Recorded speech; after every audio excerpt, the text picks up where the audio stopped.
MMA Boxing Talk here. This is a prediction video for UFC 218, taking place this Saturday, Detroit, Michigan. Really solid card. Lots of great matchups. Really looking forward to this one. So I'm gonna get right into it. Start off with the main event. You got Max Holloway taking on Jose Aldo. It's a rematch. They just fought a few months back in June. It was a good fight. Aldo won the first round. Second round could have went either way. And, of course, Holloway stopped Aldo in the third round. And, it's interesting. Shout out to Kobe's Corner. He's got a great channel. He does excellent breakdowns. He's one of the best. He put out a video breaking down the first round where Aldo had Max Holloway in some trouble. And when he slowed it down and went frame by frame, Aldo really wasn't landing flush with most of those shots when he had Holloway in trouble. In real time, it looks like Aldo is just destroying Holloway, but you could tell if you rewatch it. Holloway goes to his corner, definitely fine. He really was never hurt in that moment, in that first round. So I just wanted to put that out. It was an interesting video. You go check it out. But this fight, every fight's different. But I truly believe we're going to get a very similar outcome to the first fight. I think it'll just be a little later on, the stoppage. I think Max Holloway gets a fourth round TKO. That's my prediction. And I mean, I'm not counting Jose Aldo out. He's still dangerous. He still has a lot of power. But I just don't. It's just not a good matchup for Aldo. Aldo's a fast starter. He's pretty short compared to Holloway. And Holloway finishes strong. He's got ridiculous cardio. He sets a really high pace.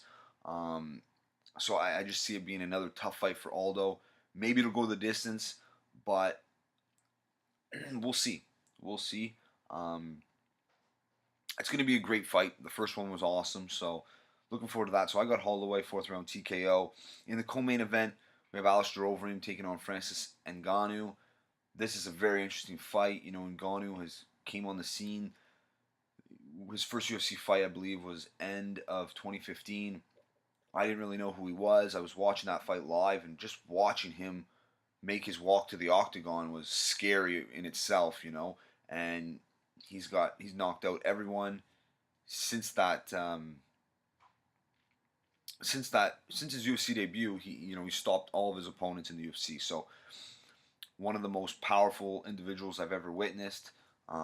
He's big. He's got a crazy long reach, 83-inch reach, but he's fighting alistair Overeem, who very seasoned, highly decorated, the most decorated heavyweight champion in like the UFC has never seen a more highly decorated heavyweight fighter like alistair Overeem. K1 champion. He's won belts in multiple other organizations. The problem is, it's Overeem's chin. His chin is terrible.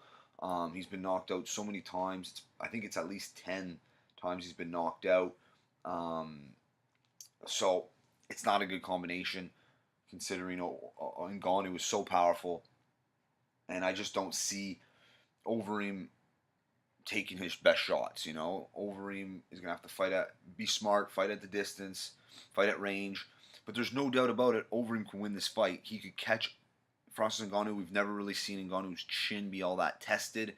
As a matter of fact, Curtis Blades, in the first few moments of their fight, had Ngannou wobbled a little just off a jab, And alistair Overeem, great striker, like I said, he's accurate, he's deadly. So Ngannou definitely has to be careful, But I got to go with Ngannou just because of his power and alistair Overeem's weak chin, the amount of times he's been knocked out. To me, that's the difference in this fight. I can't go with Overeem, unfortunately. But that's going to be a great heavyweight matchup, and the winner could very well get the next title shot. There's also been talk that maybe Kane, there's been few rumors, that Kane might get the next title shot, which would be awesome. I'd love to see Kane get another crack at it, or even Stipe Miocic get a win over Kane, and that it would just complete his. It would add to his legacy. And of course, if Stipe gets one more title defense, he breaks the UFC all-time record for heavyweight consecutive title defenses, which is amazing. But we'll see. Just quickly, I want to see how many times Alistair Overeem's been knocked out. I think it's 10, maybe 11.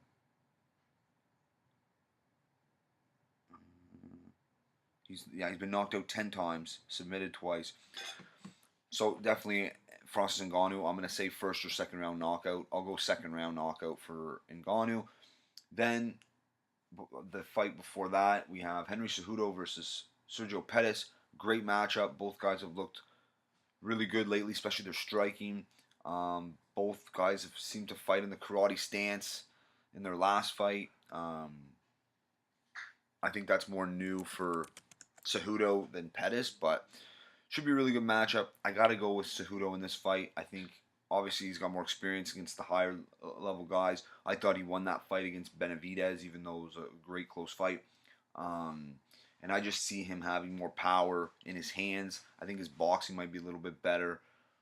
Definitely more power in his hands, but I'm going to go with Henry Cejudo to win this fight.